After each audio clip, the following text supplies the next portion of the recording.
All right, for this craft, you're gonna wanna grab a cookie sheet from the dollar store. These are always super fun to craft with. And I just took a package of jumbo wooden craft sticks, like the super jumbo kind, and my miter shears, or like heavy duty craft scissors, but I really like miter shears for cutting things like this. Sometimes you have to score it once or twice. Sometimes I think the cuts are really easy and you get it on the first try, and sometimes you have to score it 2 or 3 times. I don't really understand why. Also, I think I've used these shears so many times that they're getting a little bit dull, because I had a harder time cutting these than I normally do.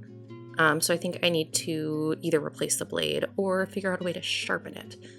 But anyway, you're just going to cut a ton of these wooden craft sticks down to size at varying lengths so that you eventually will cover the entire cookie sheet. So I'm going to speed this up for you because you don't need to watch all of it.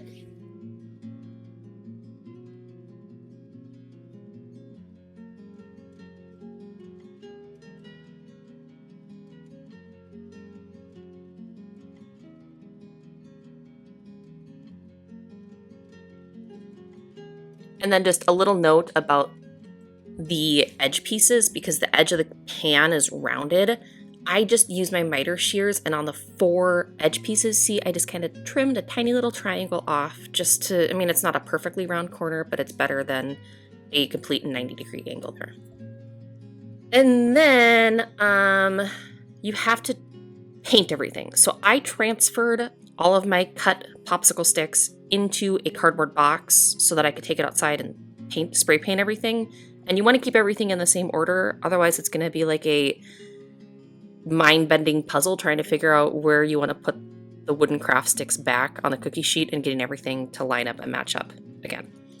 I just took everything outside, white spray primer on all of my craft sticks, and I didn't even do like a really thick coat. I kind of left some of the wood grain showing through. It was just like one quick light coat.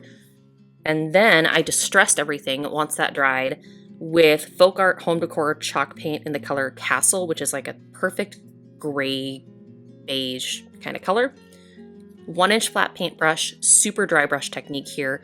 So you load a little bit of paint on your brush and then pounce it off like on a paper towel or on your paint tray.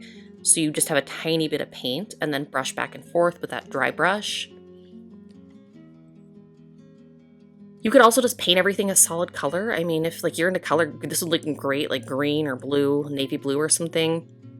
Just paint the whole thing. Or if you just wanted to paint everything solid with spray paint and skip this step to save yourself some time, that would work as well.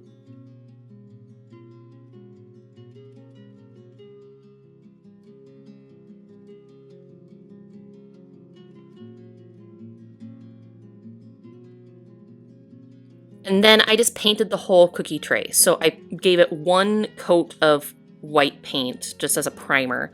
And then I actually didn't even paint the whole thing, just the edges, because the center part there is going to be covered with your wooden craft sticks. And so this paint is Folk Art Home Decor chalk paint in the color French Linen, which is just a little bit lighter than that Castle color that we used to distress the wooden sticks.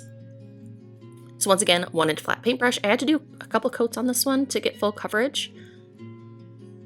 And then grab your hot glue gun and we're going to put everything back together. So just dry fit all the popsicle sticks one final time. And then just a dab of hot glue on the back of each wooden craft stick to secure them into place.